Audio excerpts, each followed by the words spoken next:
अरे माईक चालू करा. Hello hello.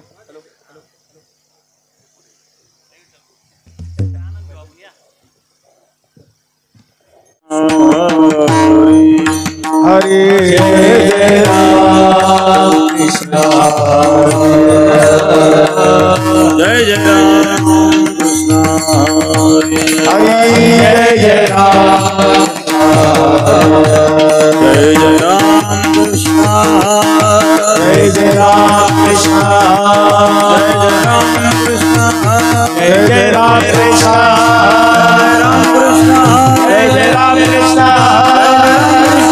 जय जय राम कृष्ण जय जय राम कृष्ण जय जय राम कृष्ण जय जय राम कृष्ण जय जय राम कृष्ण जय जय राम कृष्ण हरि जय जय राम कृष्ण जय जय राम. धुमाचा कमी करा. हॅलो हॅलो हॅलो धुमाचा आवाज थोडा कमी करा.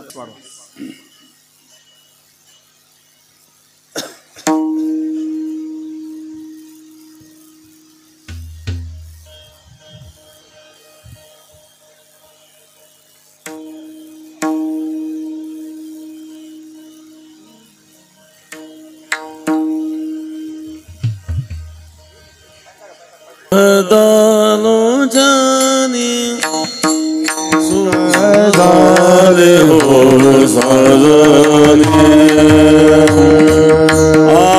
सुख दाने हो साधने सुख दाने हो सजनी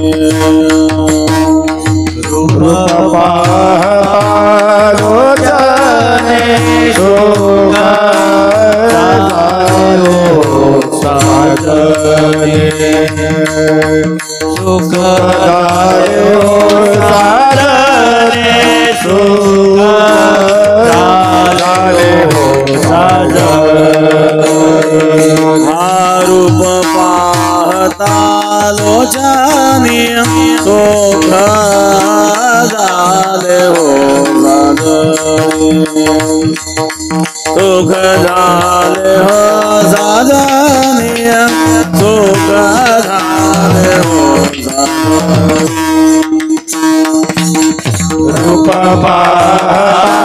लोचने सुखदायो साधने सुखदायो साधने सुखदायो साधने तोहा विठ्ठल बरवा तोहा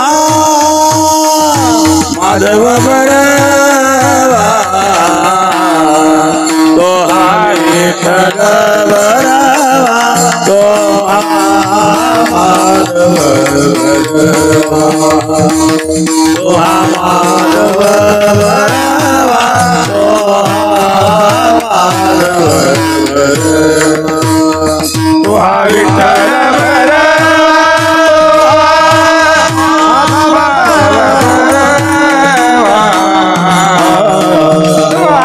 विठ्ठल बरवा तुहा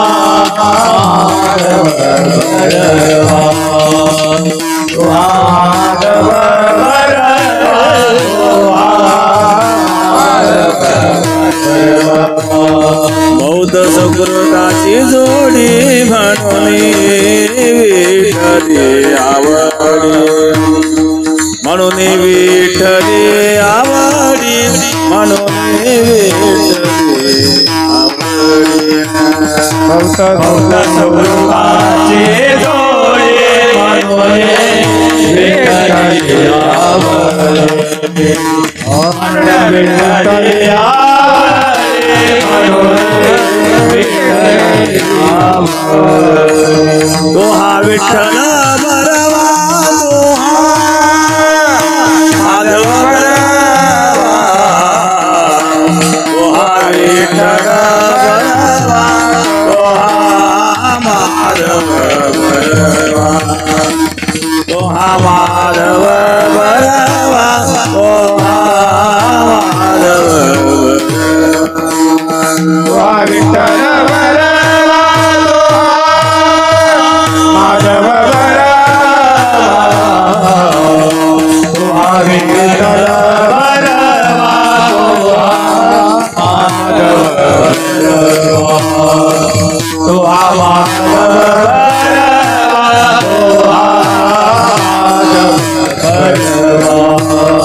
सर्व सुखाची आगर सर्व सुखाची आगर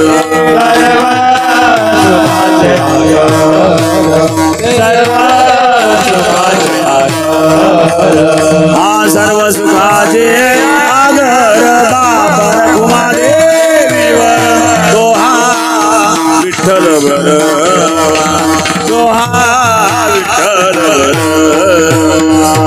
सर्व सुखाचे आगर बापर उमादेवीवर तो हा विठ्ठल बरवा तो हा विठ्ठल बरवा तो हा माधव बरवा तो हा विठ्ठल बरवा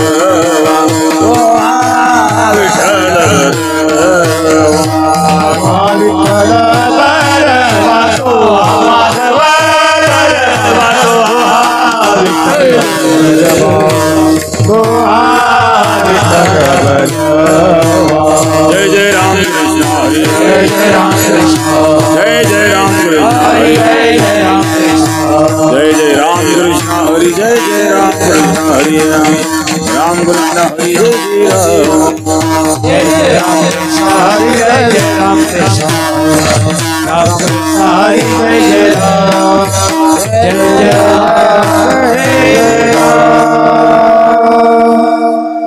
हेलो तो माया झाडी नको नको मना गुंतू माया झाडी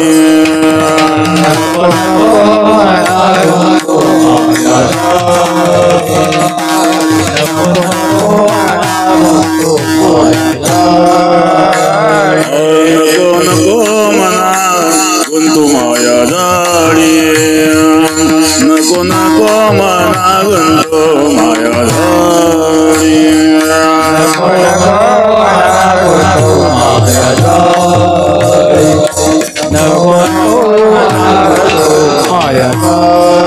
काळ आला जवळी ग्रासावया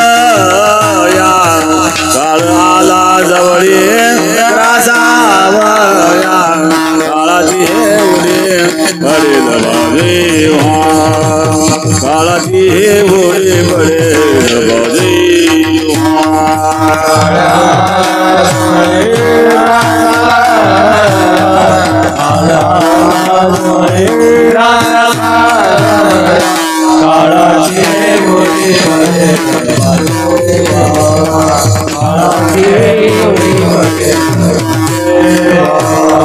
सोडविना देवा माय बाप सोडविना देवा माय बाप काळाची हे उडी पडेल बाजेवा काळाची हे उडी पडेल बाजेवा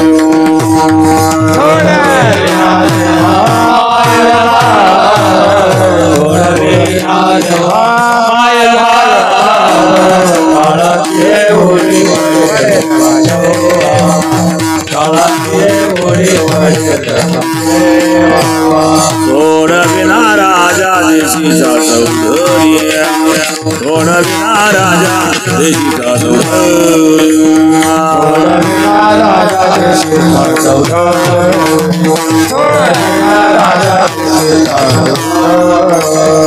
आणि कसोय रे भली भली आणि कसोय रे भली भली काळाची हे उडी पडेल बाजेवा काळाची हे उडी पडेल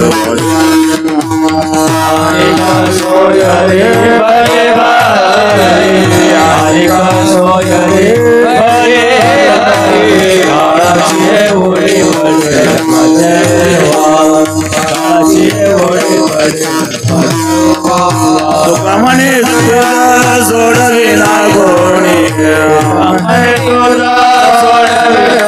तुका म्हणे तुझा सोडविना कोणी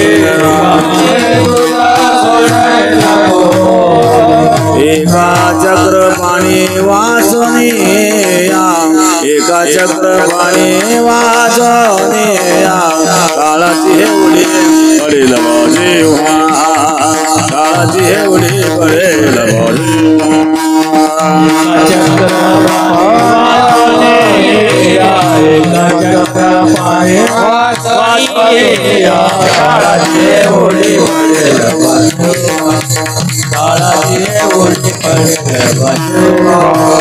सोडविना तेव्हा माय बाप सोडविना तेव्हा माय बाप एवढे पडेल बाजे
पडेल बाजे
माझी सोडविना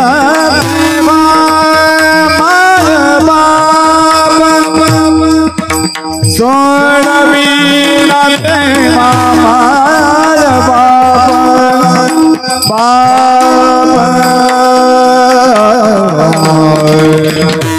सोडविना माया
Hare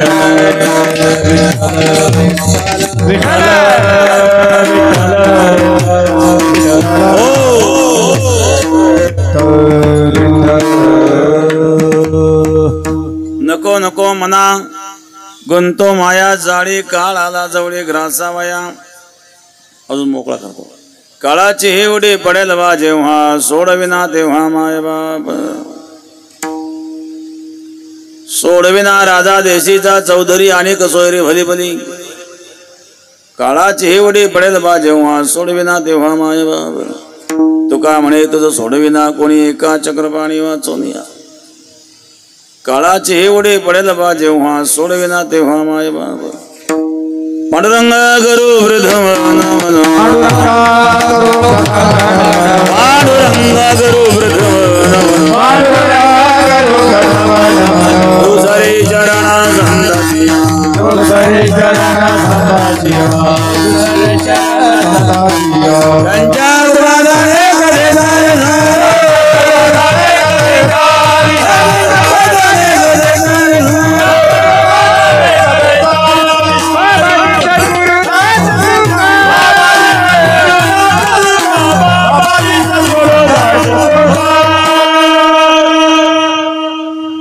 समचरण सरोजन सांद्रिलांबुदाभम जगन्निहित पाणी मंडनम मंडनाना. तरुण तुलसी माला कंधरम कुंज नेत्रम सदय धवलहासम विठ्ठलम चिंतयामि.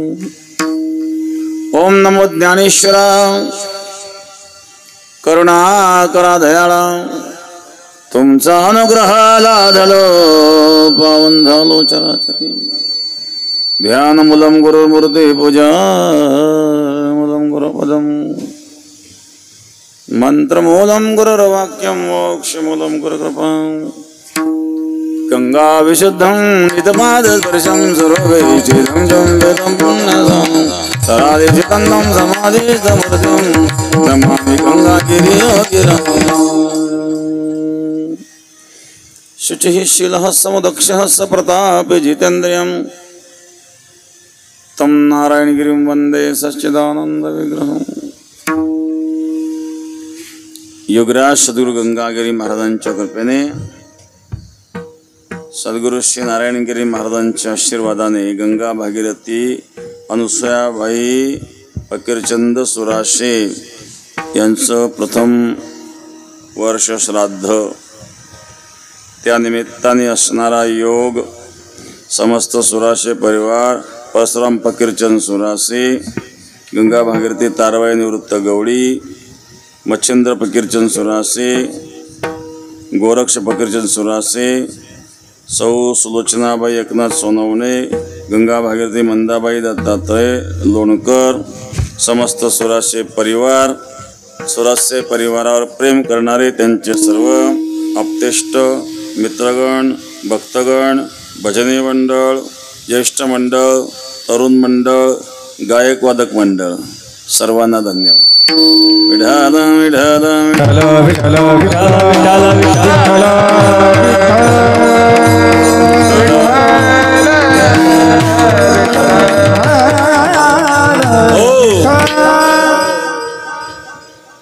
श्राद्धाचं निमित्त आहे. नको नको मना गुंतू माया जाळी काळा लाजवळी ग्रासावया.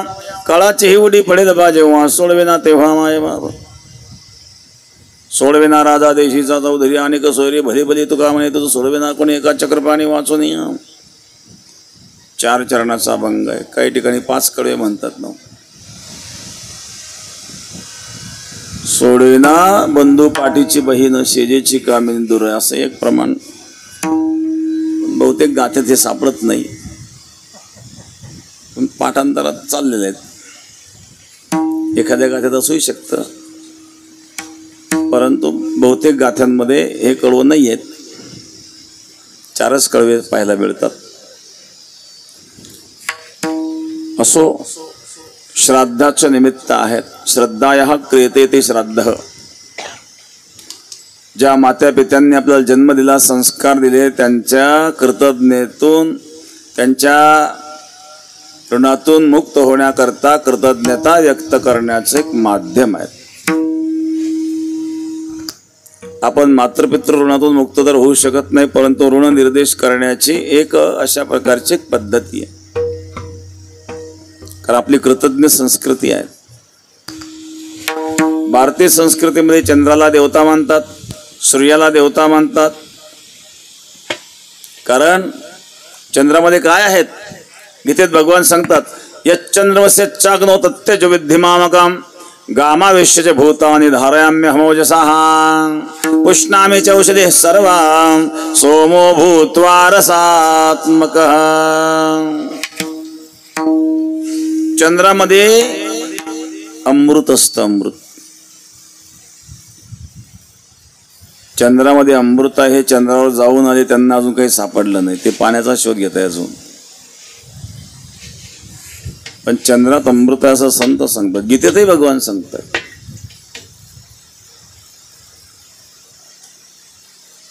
यच्चंद्रस्य चाग्नो तत्यज विद्धिमामकं गामावेश्य भूतान् धारयाम्यहमोजसः पुष्णामि च औषधिः सर्वा सोमो भूत्वा रसात्मका. सोम म्हणजे चंद्र आणि सोम म्हणजे अमृत. सोमो भूत्वा रसात्मका. या वनस्पतीमध्ये जे रसतत्व आहे, या रसतत्वामध्ये जे औषधी गुण आहे ते चंद्रातून येतं. आयुर्वेद शास्त्र जर आपण अभ्यास केला असेल तर लक्षात येईल, आयुर्वेदामध्ये विशिष्ट वनस्पती विशिष्ट नक्षत्रात करायला सांगतात. कारण त्या नक्षत्राचा चंद्राशी संबंध येतो. समुद्राच्या वरती ओटीशी चंद्राचा संबंध येतो. चंद्र मनाचा स्वामी चंद्रमा मनसो जात कक्षो सूर्य अजायत. मनाचा स्वामी चंद्र आहे, बुद्धीचा स्वामी सूर्य आहे. हे आहे आध्यात्मिक चंद्र सूर्य. चंद्र सूर्याचे 3 प्रकार शास्त्रामध्ये सांगितले बरं का. 3 स्वरूप आहेत. एक आदिदैविक स्वरूप, एक आध्यात्मिक स्वरूप आणि आदि भौतिक स्वरूप. एकदा एका माणसाने प्रश्न विचारला, म्हणले महाराज तुमच्या पुराणामध्ये सांगितलं जातं, भागवतामध्ये उदाहरण आहेत, जेव्हा समुद्रमंथन चालू होतं, समुद्रमंथनामध्ये अमृत निघालं, धन्वंतरी भगवान अमृत कलश घेऊन निघाले. त्यावेळेला काय केलं? दानवांनी तो कलश हिसकावून घेतला, पळून गेले. देव राहिले एकमेकाकडे पाहत, गेले भगवंताकडं. म्हणजे कलश तर हिसकावला, म्हणजे तुमच्यात बल नाही का, हिंमत नाही का, हिसकावलं तर मग काय करणार आता? त्यांनी कळस हिसकावला, परंतु त्यांना पिता येणार नव्हते. भांडणं सुरू झाले. दानवाचे भांडणं सुरू असतात. जे भांडणं करतात दानव असतात. दानव स्वतः खात नाही, दुसऱ्याला खाऊ देत नाही, त्याला दानव म्हणतात. जो दुसऱ्याला खाऊ घालतो तो मानव आहेत, पण जो स्वतःही खात नाही दुसऱ्याला खाऊ देत नाही तो दानव आहेत. त्यांचं सुरू झालं भांडण. एक म्हणला पहिल्यांदा कलश मी हिसकलेला आहे म्हणून पहिल्यांदा मी खाईल. दुसरा म्हणला तुला हिसकून पळून जायची आयडिया मी दिली होती त्यामुळे पहिला अधिकार माझा आहे. तिसरा म्हणला तुमच्या सगळ्यात मोठा मी आहे म्हणून पहिला मध्ये अधिकार माझा आहे. चौथा म्हणला तुमच्या सगळ्यात लहान मी आहे म्हणून पहिला अधिकार माझा आहे. झाले भांडण सुरू. भांडण मिटेना.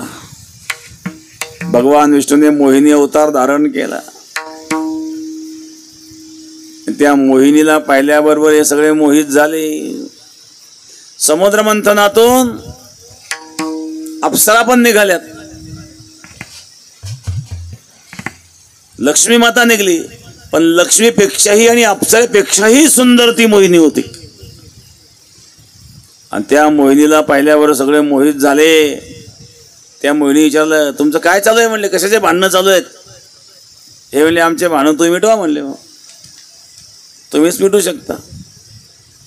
पण त्या मोहिनीने सांगितलं असा अपरिचित व्यक्ती एकदम विश्वास ठेवू नये.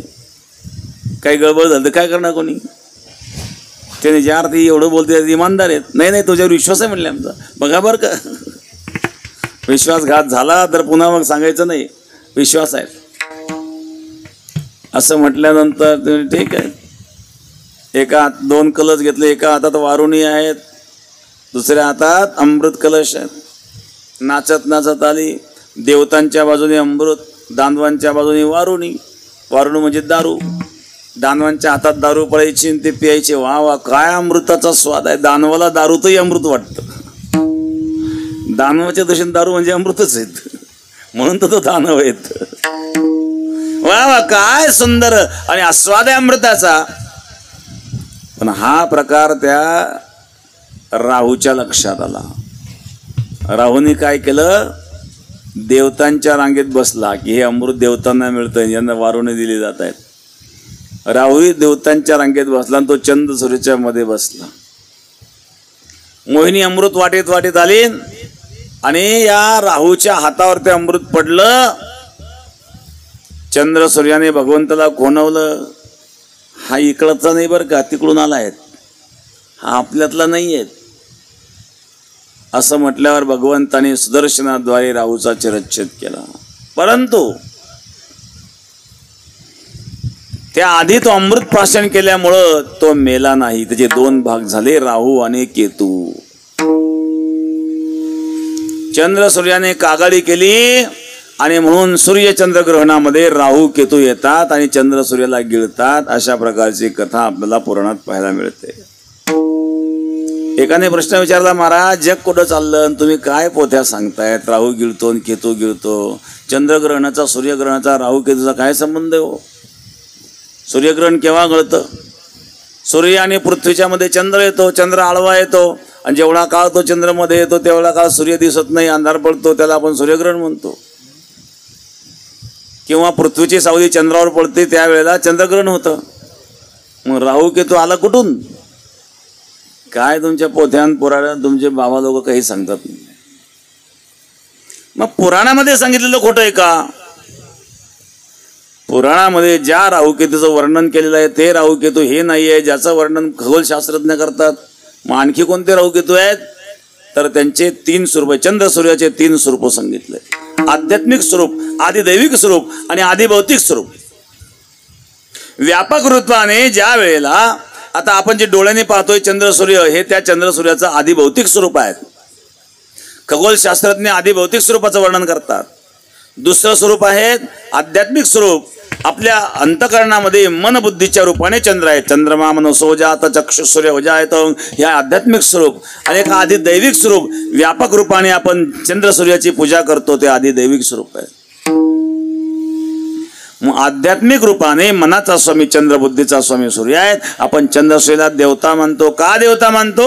कृतज्ञता म्हणून देवता मानतो. त्याप्रमाणे पितरांनाही आपण देवता मानतो. मातृदेवो भव, पितृदेवो भव, आचार्य देवो भव. आणि म्हणून श्राद्धादी विधी आपण करतो कृतज्ञता व्यक्त करण्याकरता. म्हणून श्राद्धाचं निमित्त आहे. अभंग जगद्गुरु तुकोबारायांचा आहे. तुकोबारा या अभंगामध्ये मनाला उपदेश करतात. जगाला उपदेश करणारे फार लोक आहेत. काही लोक निवळ उपदेशच करीत राहतात, ऐको का ना ऐको, फुकटचे सल्ले देत राहतात. असे फुकटचे सल्ले देत जाऊ नये. सल्ला देण्याच्या अंगावर येतं कधी कधी. ते न विचारता कशाला देत बरं सल्ला? एक माकड होतं एका झाडावर. अचानक मुसळधार पाऊस सुरू झाला, वारं सुटलं, गारपीट झाली. असं झोळपलं ते गारपीटीनं. थंडी वाजायला लागली, थरथर कापायला लागलं. तिथं सुगरणीचा खोपा होता. त्या खोप्यातून सुगरण बाहेर आली. अरे माकडा, भगवंताने हातपाय दिले तो पण पाऊस उघडला. एखादी झोपडी बनवली असते कशा तुझे हाल झाले असते. मी छोटंसं घरटं बांधल्यामुळं बघ मी सुरक्षित राहिले. सुगरणीने केला उपदेश. माकडाला राग. माकाने ओढला तर सुगरणीचा खोपा तुकडे करून दिले फेकून. तूही पावसात मी पावसात. सुगरणीने दिला तो सल्ला चुकीचा होता का? नाही, सल्ला चुकीचा नव्हता, पण चुकीच्या ठिकाणी दिला. भलत्याच लोकांना सल्ला देऊ नये. क्रोधी अविश्वासी त्यासी बोध काहीचा, व्यर्थ आपुली वाचा शिरवू नये. क्रोधी अविश्वासी त्यासी बोध काहीचा, व्यर्थ आपुली वाचा शिरवू नये. क्रोधी अविश्वासी त्यासी बोध काहीचा, क्रोधी अविश्वासी त्यासी बोध काहीचा, क्रोधी अविश्वासी त्यासी बोध काहीचा, क्रोधी अविश्वासी त्यासी बोध काहीचा, क्रोधी अविश्वासी त्यासी बोध काहीचा, व्यर्थ पुलिवाचा शिरवू नये, व्यर्थ पुलिवाचा शिरवू नये. क्रोधी अविश्वासी त्यासी बोध काहीचा, व्यर्थ पुलिवाचा शिरवू नये, व्यर्थ पुलिवाचा शिरवू नये. अविश्वासी त्याशी बोध कैचा व्यर्थ आपली वाचा शेणू नये. क्रोधी आहे, अविश्वासी आहे, त्याला कधी बोध होत नसतो, म्हणून आपली वाणी व्यर्थ शेणू नये.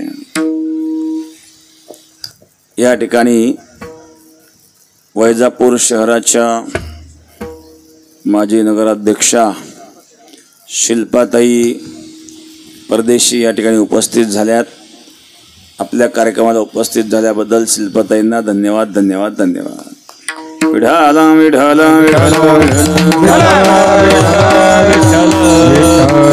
हो. क्रोधी अविश्वासी त्यासी बोध कैचा व्यर्थ आपली वाचा शिणू नये. आणि म्हणून फुकटचे सल्ले दिले अशी परिस्थिती निर्माण होते. दुसरी महत्वाची गोष्ट, ऐकणाराची मानसिकता नसेल तर सांगणाऱ्याने किती तत्वज्ञान सांगितलं तर उपयोग नाही. कीर्तन म्हटलं की 50च्या पुढची जास्त दिसायला, कारण काय, 50च्या पुढची मानसिकता वेगळी. कारण संसारात चटके बसून होरपळून त्याला थोडं परमार्थ कळायला लागतो. त्याला वाटतं परमार्थाशिवाय पर्याय नाही, तोपर्यंत 50 उलटून जाते.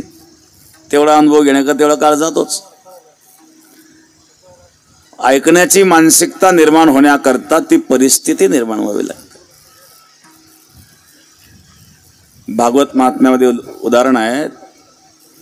आत्मदेव नावाचा एक ब्राह्मण होता, निपुत्रिक होता. लोक म्हणायचे निपुत्रिक आहेत, चांडाळ आहेत, जग आहेत. निपुत्रिका म्हणते पाव चांडाळ पातकांचे मूल पोरवडा. चांडाळ आहेत, निपुत्रिका आहेत, त्याला ते सहन झालं नाही. असं अपमानित जीवन जगण्यापेक्षा मेलेलं बरं. तो आत्महत्या करण्याकरता गेला असताना त्याला एक साधू भेटले. त्या साधू उपदेश केला, अरे बाबा आत्महत्या करू नको, आत्महत्या करण्याकरता हे शरीर भगवंताने दिलेलं नाही आहे. तो म्हणला, महाराज मला उपदेश करू नका, मी काही पोथी ऐकायला बसलो नाही. एक तर मला मरू द्या, नाही तर मला संतती होण्याकरता आशीर्वाद द्या. तुम्ही संत आहेत ना, मला आशीर्वाद द्या. एक तर संतती पाहिजे, नाहीतर मग मला मरू द्या, कारण जगण्यात काही अर्थ नाही आहे. समजावून सांगितलं पण ऐकण्याची मानसिकता कुठे. शेवटी साधूने फळ दिलं. सांगितलं, फळ तुझ्या पत्नीला दे, तुझा मुलगा होईल.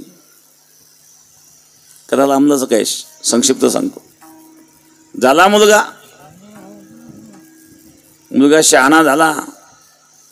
मुलगा दारू प्यायला लागला, व्यसन करायला लागला, नको ते व्यसन करायला लागला. द्युतंच मांसंच मदिराच वेशां भगयात चौर्यं परदार सेवां एतानि सप्त व्यसनानि लोके घोराति घोरं नरकं नयाति.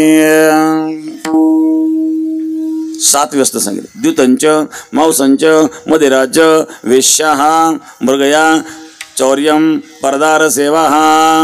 हे 7 व्यसन आहेत नरकात घालणारे. पहिले द्यूत, तो धर्मराजा बहुपुण्य राशी का द्यूत खेळे दुर्योधनासी. हरो निकांता केली उपाधी विनाश काले विपरीत बुद्धी. द्यूत मांस आदी याला सगळे व्यसन जडले. चोरी करायला लागला, घरातच चोरी करतोय, पैसा आणायचा कुठून. बापाने विरोध केला, अरे बाबा काय करतोयस तू असं. एक तर ब्राह्मण कुळात जन्मदान, दारू पितोस, मांस खातोस. एक तर मला मुलबाळ होत नव्हतं, आत्महत्याला केलं गेलो, एका साधून दिला प्रसाद झाला, तू असं वागतोयस. त्याने सांगितलं बापाला, तुम्हाला घरात राहायचं असेल गपचूप अर्धी जतकोर खान पळून राहा, नाही तर निघा घराच्या बाहेर. लागला रडायला. पहिल्यांदा रडत होता मुलगा का होत नाही म्हणून, आता रडतोय मुलगा का झाला म्हणून.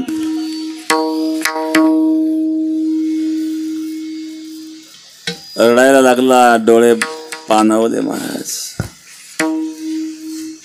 तेव्हा गोकर्णाने उपदेश केला, देहस्ति मांस रुधिरे भीमते त्यजत्वं जाया सुता दिश सदा ममता विमुंच पश्चान्निशं जगदिदं क्षणभंगदिष्ट वैराग्यरागरसिको भवभक्तिनिष्ठ धर्मं भजस्व सततं त्यज लोकधर्मं सेवस्व साधुपुरुषान् जहि कामदृष्टा अन्यस्य दोषगुणचिन्तनमंश मुक्त्वा सेवा कथा रसमो नितरां पिबत्वम्।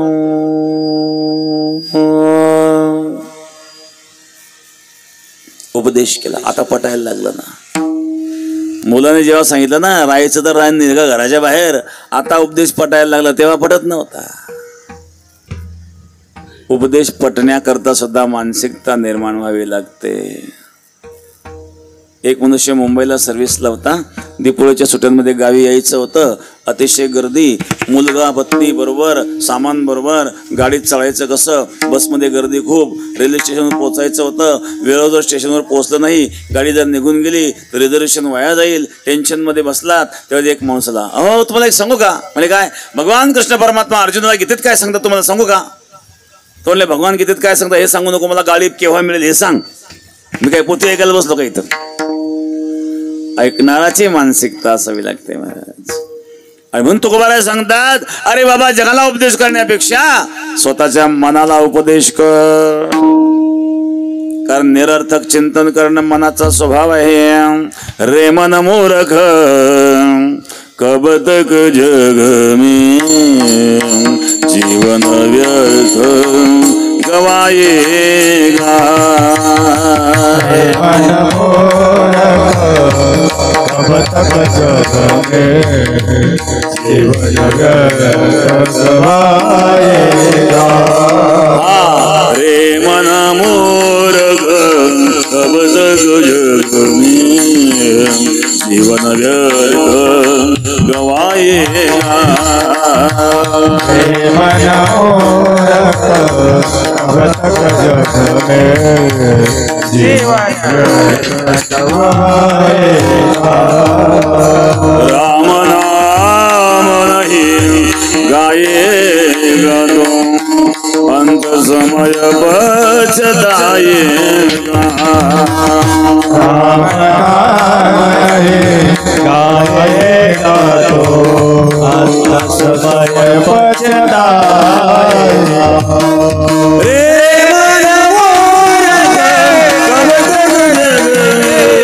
जीवन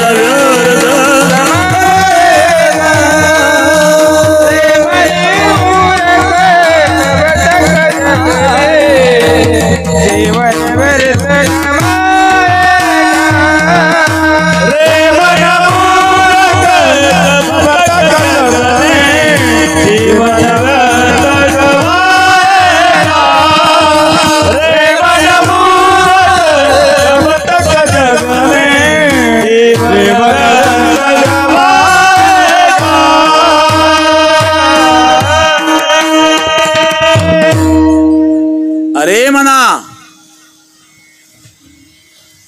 का व्यर्थ चिंतन करतो? नको ते चिंतन करणं मनाचा स्वभाव आहे. तुका म्हणे मना पाहिजे अंकुश, नित्य नवा दिवस जागृतीचा. सतत जागृत राहावं लागतं. हे मन म्हणजे चोर आहेत, कधी कुठं जाऊन येईल सांगताच येत नाही. जाऊन आलं तरी लक्षात येत नाही. सारखं हिंडत राहतं, झोपेमध्ये सुद्धा स्वप्नाच्या रूपाने हिंडत असतं. अशा प्रकारे असणारे मन आहेत. आणि म्हणून महाराज उपदेश करतात, मना अरे मना नको रे मना, नको नको या मायेच्या जाळ्यात गुंतू. समोर मृत्यू आलेला आहे प्रथम चरणामध्ये. नको नको मना गुंतू माया जाळे. नको नको गुंतू माया जाळे. नको नको गुंतू माया जाळे. नको नको गुंतू माया जाळे.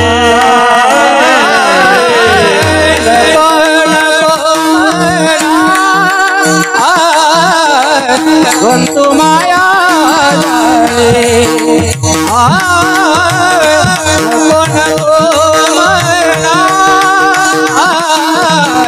गुंतू माया जाळे. नको नको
नको नको मना गुंतू माया जळी. अरे मना नको रे मना, नको रे मना, अरे नको नको गुंतू बाबा.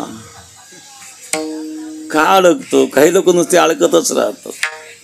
कर्ज घेतील इकडचं तिकडं, तिकडचं इकडं, इकून घेतील तिकडं भेटतील. काय म्हणते नवं जुनं काय करायचं, कायम कर्जातच राहत. कधी हिशोब नाही, कोणताच ताळमेळ नाही. कपाशी केली, रानात गेला चक्राला, 10 एकर कपाशी. त्याला वाटलं एकरी 10 क्विंटल कापूस झाल्यावर 100 क्विंटल कापूस होईल, 10,000 भाव मिळेल, 10 लाखाची कपाशी होईल ना. 10 लाखाची कपाशी हिशोब काढला, 5-6 लाख कर्ज करून ठेवलं. कपाशी किती झाली म्हणजे 25 क्विंटल. काय भाव मिळाला म्हणजे 7,000. मला 7,000चे 25 क्विंटल का पैसे, बाकीचे पैसे आणायचे कुठून? त्याने हिशोब धरला 100 क्विंटल होईल, 10,000 भाव मिळेल. असं घडत नाही कधी. सगळे अंदाज उगतात. काही कायम अपयशी. कांदे विकून टाकतो, मग भाव वाढतो. बरं चांगला भाव देत नाही, अजून भाव वाढायची वाट पाहून तर उतरूनही जातात, सडूनही जातात. बरंच होतं असं. कायम कायम अपयशीच. तर अशा प्रकारे मनाचा हा एक स्वभाव आहे, हा अडकतच राहत.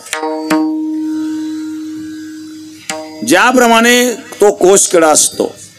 कोसलियाने घर सुदृढ पै केले, दोन्ही दार लिंपून याद गुंतू गुंतू मेले. तो कोशकिडा कोश तयार करतो, त्याला दारच ठेवीत नाही. दार ठेवून मरतो गुदमरून मध्येच. तसा हा संसार म्हणजे हा कोशच आहे. याच्यातला किडा म्हणजे जीव आहेत. याने बाहेर पडायला दारच ठेवलं, संसाराच्या बाहेर पडायला दार आहे को. असंच गुरु पडतोय. पार अंथरुणात पडला तरी शेजारची 2 एकर विक्रीला म्हणजे उठून बसतो. ते घेऊन टाक बरं का, बांधाल बांधाय, सुटणार, सोडू नको. बघा किती गुंतलाय हा. कोश किड्याप्रमाणे अडकला ना संसारात. बाहेर पडायला जागा ठेवली नाही, बाहेर पडायला मार्ग ठेवला नाही. हा तो पट्ट्या 80 वर्षात झाला, पण अजून मंदिराची पायरी चढला नाही. बघा काय स्वाभिमान याला. कोणाला कशात स्वाभिमान, कोणाला कशात स्वाभिमान. पण अशी संसाराची अवस्था आहेत महाराज. या मायेच्या जाळ्यात अडकलेला हा जीव आहेत, हे मन आहेत महाराज. म्हणून याला सावध करतात. माऊलीकडे वर्णन करतात. ऋणो झुणो ऋण झुणो ऋणो झुणो ऋणो झुणो रे भ्रमरा, सांडितो अवगुणो रे भ्रमरा, सांडितो अवगुणो रे भ्रमरा.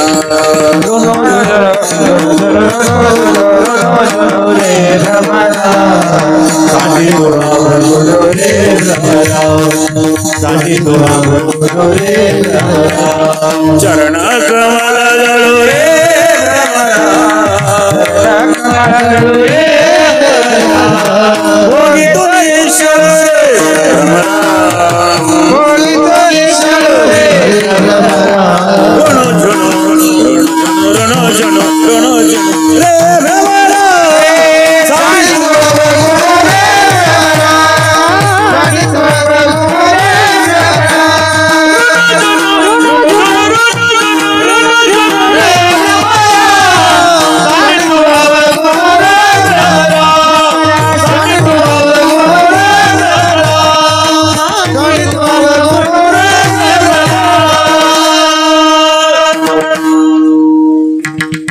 अवगुण आहेत. भ्रमराच्या ठिकाणी काही अवगुण आहेत.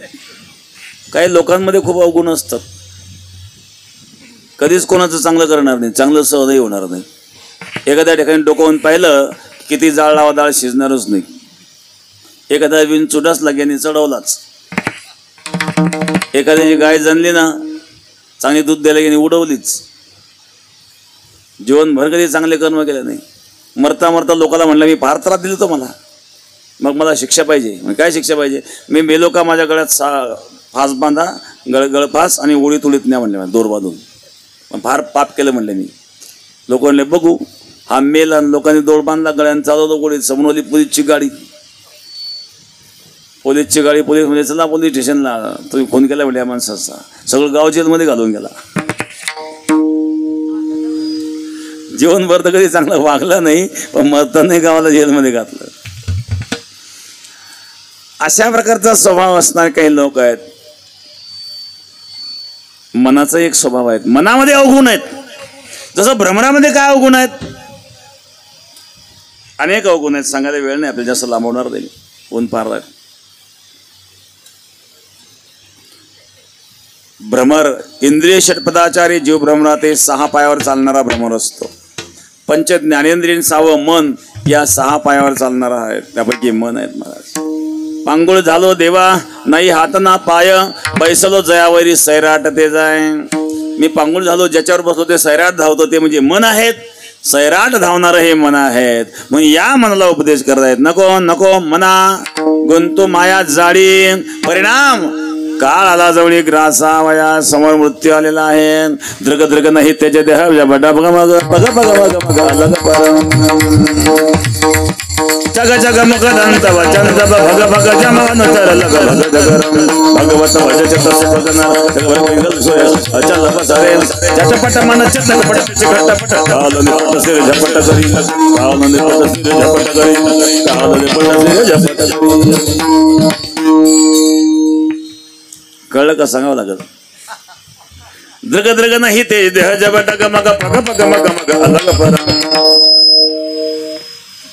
डोळ्याचं तेज गेलं, दिसायला कमी झालं, शरीर डगमग करायला लागले, पाय थरथर कापायला लागले. चक चक मुख दंत वचन जब भग भग जमानुचर लग भग जगर. चक चक मुख दंत वचन जब भग भग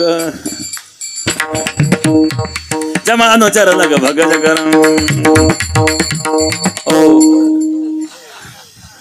तोंडातले दात पडले, बोलताना हवा निघून जाते. चग जग मुखदंत वचन जब भग भग, बोलताना हवा निघून जाते. जमा अनुचार लग भग जगरम लग भग जगरम. लवकर सावध हो, म्हातारा झाला, वय झालं, मृत्यू जवळ आला. आणि म्हणून सांगितलं, जेव्हा या काळाची तुझ्यावर उडी पडेल तेव्हा तुझे माता पित्यातलं सोडवणार नाही. द्वितीय चरणामध्ये उडी पडेल बाजे काळाची उडी पडेल बाजे काळाची उडी पडेल बाजे काळाची उडी पडेल बाजे काळाची उडी पडेल बाजे काळाची उडी पडेल बाजे काळाची उडी पडेल बाजे सोडविला सोडविला काळाची उडी पडेल बाजे काळाची उडी पडेल बाजे सोडविला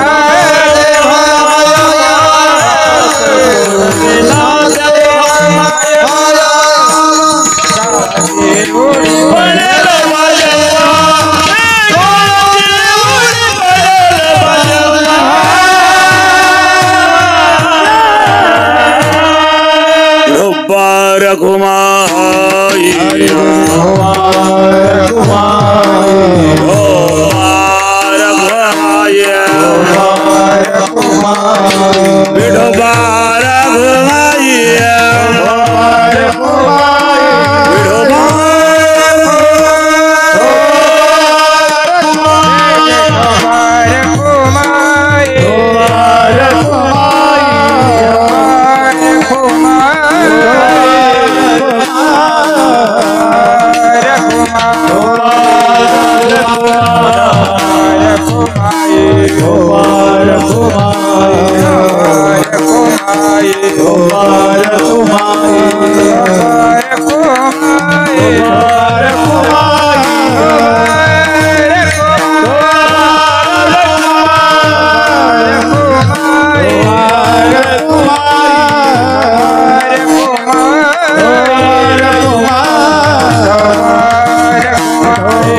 3:15 वाजलेले आहेत.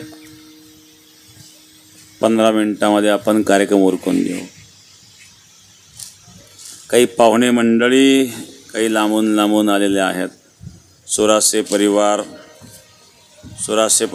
प्रेम करणारे त्यांचे सर्व आप्तेष्ट मित्रगण, परशुराम फकीरचंद सुरासे, मच्छिंद्र फकीरचंद सुरासे, गोरख फकीरचंद सुरासे, समस्त सुरासे परिवार, त्यांच्या मातोश्री गंगा भागीरथी अनुसुयाबाई फकीरचंद सुरासे ज्यांचं श्राद्ध आहे. सुरासे परिवारावर प्रेम करणारे आप्तेष्ट मित्रगण, भक्तगण. सुरासे हे नागमठांचेच आहे का बाहेरचे आहेत? बगूरचे आहेत.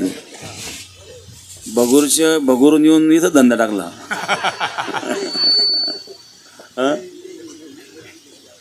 ते पण धंदा पाहुण्याला दार्जी नसतो.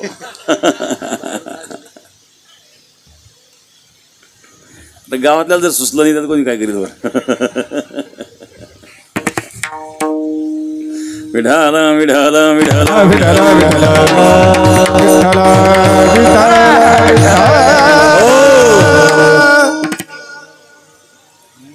चांगल्या प्रकारचा व्यवसाय त्यांनी या ठिकाणी सुरू केला. त्यांच्या मातोश्रींचं आज श्राद्ध आहे. मी समस्त सुरासे परिवार आणि सुरासे परिवारावर प्रेम करणारे त्यांचे आप्तेष्ट मित्रगण, भक्तगण यांना सर्वांना धन्यवाद देईल. असो, 2-5 मिनिटात आपण कार्यक्रम आवरून घेऊ. काळाची उडी पडेल बा जेव्हा, सोडविना तेव्हा मायबा. मृत्यूपासून कोण सोडवतं महाराज? मृत्यूच्या दाळेत हा जीव चाललेला आहे. येताना एकटा आलाय, जाताना एकटाच जावं लागणार.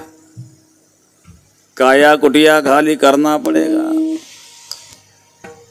साथ देती नहीं हो किसी का, क्या भरोसा है इस जिंदगी का, क्या भरोसा है इस जिंदगी का, क्या भरोसा है इस जिंदगी का, क्या भरोसा है इस जिंदगी का. साथ देती नहीं, साथ देती नहीं, साथ देती नहीं किसी का, साथ देती नहीं किसी का, क्या भरोसा है इस जिंदगी का, क्या भरोसा है इस जिंदगी का, क्या भरोसा है इस जिंदगी का, क्या भरोसा है इस जिंदगी का.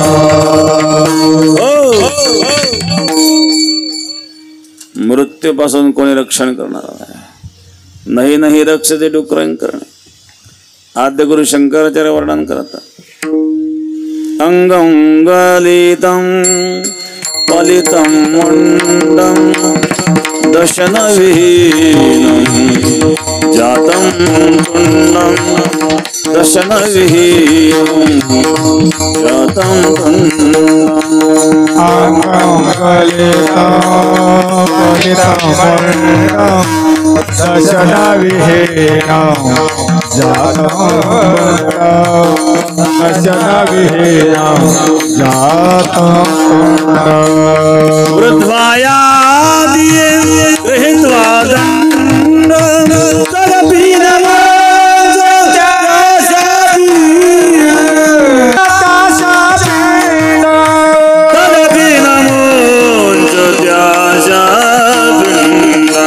भज गोविंद गोविन्दं मूढमते प्राप्ते सन्निधे मरणे नहि नहि रव्यति दुःखैः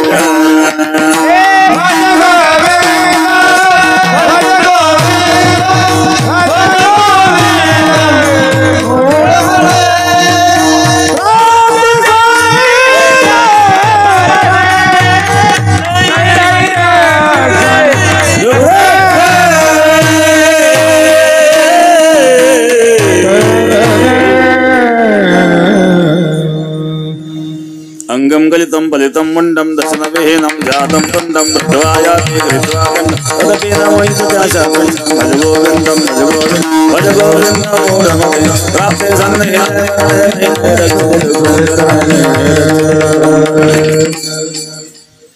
शंकराचार्य अंगम गलितं फलितं मुंडं दशनवेहनं जातं कुंडं मृत्वायाति कृत्वा तदपि न मोहितदाशा शरीर थरथर करायला लागलं, केस पांढरे झाले, वृद्ध अवस्था निर्माण झाली, तरी देवाचं भजन त्याला आठवत नाही. कोण सोडवेल? काळाची एवढी पडेल बा जेव्हा सोडवेना तेव्हा मायवा माता पिता सोडवणार नाही. मग सगळे सोडवेल का? कोणी राजा सोडवेल का? कोणी राजा सोडवणार नाही, कोणी चौधरी सोडवणार नाही, सोयरे तर अजिबात नाही. तृतीय चरणामध्ये सोडविना राजा देशीचा चौधरी, सोडविना राजा देशीचा चौधरी, सोडविना राजा देशीचा चौधरी, सोडविना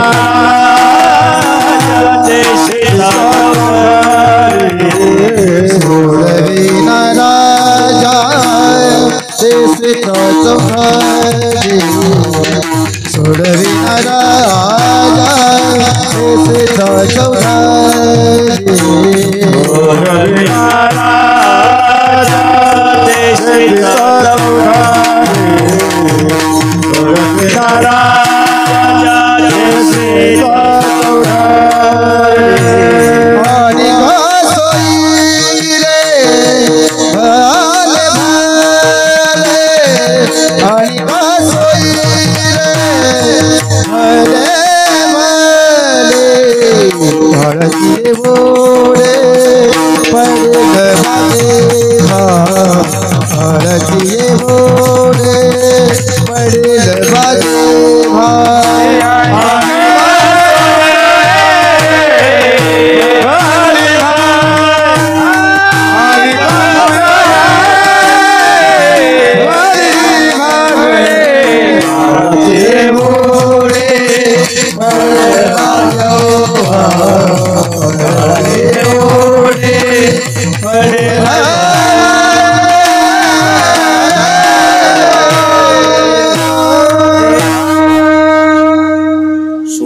राजा देशीचा चौधरी अनेक सोयरी भजे भजे. कोणी राजा सोडवणार नाही, कोणी चौधरी सोडवणार नाही, सोयरे तर लांब लांबच पडतात. सगळे सगळे सोयरे सोयीचे आहेत. तुमच्याकडे पैसा आला मागायला आले, नाही दिले की तरी लांब पडतात. संकट आल्यावर तर अजिबातच साथ देत नाही. अनेक सोयरे भली भली जन हे सुखाचे दिल्या घेतल्याचे अंतकाळीचे नाही कोणी. कळो येईल अंतकाळी प्राण प्रयाणाचे वेळी, राहती निराळी रांडा पोरे सगळं. ज्यावेळेला अशा प्रकारचं संकट जीवनामध्ये येतं त्याला भगवंताची आठवण झाल्याशिवाय राहत नाही. डॉक्टर सांगतात आमचे इलाज संपले, आता देवाचं स्मरण करा. आता भगवंताच्या हातात झाला काही चमत्कार तर वाचू शकतात, आमच्या हातात काही राहिलं नाही.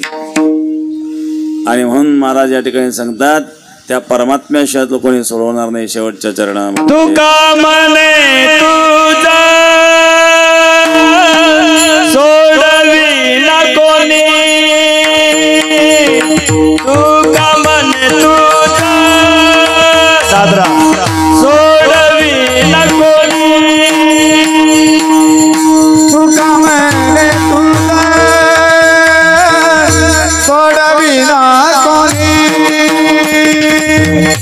का